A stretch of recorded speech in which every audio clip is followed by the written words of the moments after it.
2026-27ನೇ ಶೈಕ್ಷಣಿಕ ವರ್ಷದ ಸಾಲಿಗಾಗಿ ನಮ್ಮ ಸರ್ಕಾರಿ ಪ್ರೌಢಶಾಲೆ ನಂದಿಹಾಳದಲ್ಲಿ ಸಂಸತ್ ಚುನಾವಣೆಗಾಗಿ ಸಕಲ ಸಿದ್ಧತೆಯನ್ನು ಮಾಡಿಕೊಳ್ಳಲಾಗಿದೆ. ಚುನಾವಣಾ ಅಧಿಸೂಚನೆಯನ್ನು ಈ ದಿನಾಂಕ 7/7/26ರಂದು ಹೊರಡಿಸಲಾಗುತ್ತಿದ್ದು, ಇಂದಿನಿಂದ ಚುನಾವಣಾ ನೀತಿ ಸಂಹಿತೆ ಜಾರಿಗೆ ಬರಲಿದೆ. ನಾಮಪತ್ರ ಸಲ್ಲಿಕೆಗಾಗಿ ವಿದ್ಯಾರ್ಥಿಗಳಿಗೆ ದಿನಾಂಕ 8/7/26ರಂದು ನಿಗದಿಪಡಿಸಲಾಗಿದ್ದು, ಸಂಜೆಯವರೆಗೆ ನಾಮಪತ್ರ ಸಲ್ಲಿಸಲು ಅವಕಾಶ ಕಲ್ಪಿಸಲಾಗಿದೆ ಮತ್ತು ಮರುದಿನ ಬೆಳಗ್ಗೆ ನಾಮಪತ್ರವನ್ನು ಹಿಂಪಡೆಯಲು ಅವಕಾಶ ಕಲ್ಪಿಸಲಾಗಿದೆ. ದಿನಾಂಕ 9/7/26ರಂದು ನಾಮಪತ್ರಗಳ ಪರಿಶೀಲನೆ ನಡೆಯಲಿದ್ದು, ಅಂದು ಸಂಜೆ ಅಧಿಕೃತ ಅಭ್ಯರ್ಥಿಗಳ ಪಟ್ಟಿ ಬಿಡುಗಡೆ ಆಗಲಿದೆ.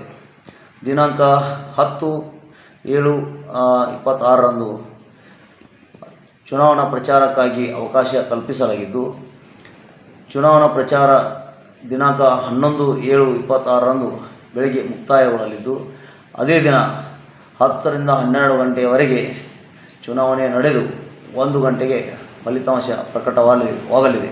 ಫಲಿತಾಂಶ ಪ್ರಕಟವಾದ ನಂತರ ಗೆದ್ದ ಅಭ್ಯರ್ಥಿಗಳಿಗೆ ಪ್ರಮಾಣ ಪತ್ರವನ್ನು ನೀಡಲಾಗುವುದು.